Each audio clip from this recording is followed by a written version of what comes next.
నమస్తే పాండురంగారావు గారు. నమస్కారం. ఓం నమః శివాయ కార్యక్రమానికి స్వాగతం అండి. మీతో మాట్లాడడానికి చాలా మంది వెయిట్ చేస్తున్నారు. అంతకన్నా ముందు మీ మోటివేషనల్ స్టోరీ కోసం కూడా అంతే మంది ఎదురు చూస్తారు. సో చిన్న కథ, ఓ పాత కథ. ఒక లేడీ అరణ్యంలో ఉంది. తను నిండు చూలాలు గర్భిణి, బిడ్డని మోస్తోంది. సరే ఒకరోజు బాగా దాహం వేస్తుంది, నీళ్లు తాగుదాం అనుకుంటుంది. నీళ్లు తాగడానికి ముందుకు వస్తుంది. ఎక్కడ నీళ్ళు ఉన్నాయో తెలుసుకుందామని. ఈ లోపు వెనక అడవి అంటుకుంటుంది. అడవిలో సాధారణంగా ఇలా జరుగుతూ ఉంటాయి. కారు చిచ్చు అంటాం కదా, ఆ కారు చిచ్చు మొదలైంది. సరే తనేమో నిండు చూలాలు, అంతగా పరిగెట్టే అవకాశం తనకు తక్కువ ఉంటుంది. మంట ఏమో ముంచుకు వస్తుంది, తప్పదు, ప్రాణభయం, పరిగెట్టాల్సి వస్తుంది. పరిగెడుతుంది మంట నుంచి తప్పించుకోవడానికి. నీళ్ళ కోసం చూస్తుంది. సరే ఒక దగ్గరికి వెళ్ళిన తర్వాత నీళ్లు కనిపిస్తాయి. అమ్మయ్య నీళ్లు కనిపించాయి అనుకుంటుంది. నీళ్ళు కనిపించే తాగడానికి బాగుంది, తర్వాత ఇక్కడ ప్రసవించడానికి కూడా బాగుంది, ప్లేస్ బాగుంది అని చెప్పి అనుకుంటుంది. అనుకొని ఇలా పక్కకు తిరిగి చూస్తే వేటగాడు తనని చంపడానికి బాణం ఎక్కుపెట్టి ఉంచాడు, లేడి దొరికింది అని. సరే రైట్ సైడ్ తల తిప్పి చూస్తే పులి కనిపించింది. తినడానికి సిద్ధంగా ఉంది.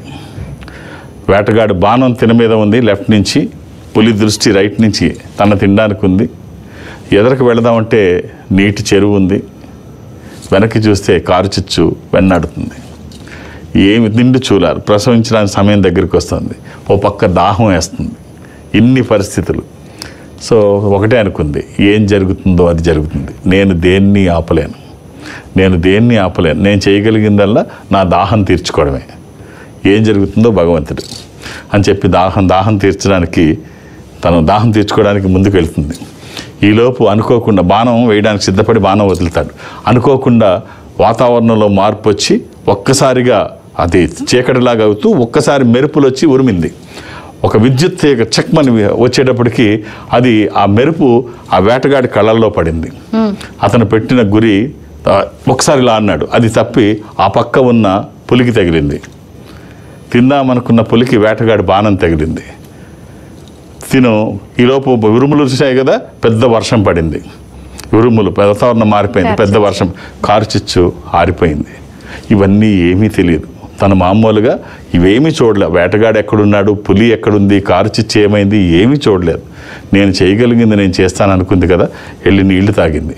నీళ్లు తాగొచ్చి బిడ్డను ప్రసవించి చక్కగా చూసింది. ఈ పక్కన వేటగాడు లేడు, ఈ పక్కన పులి లేదు, వెనక నుంచి కారు చిచ్చు లేదు. హ్యాపీగా బిడ్డను ప్రశ్నించి వెళ్ళిపోయింది. సో అనవసరమైన ఆందోళనలు పడి నువ్వేమీ చేయలేవు. భారం భగవంతుని మీద వదిలిపెట్టు.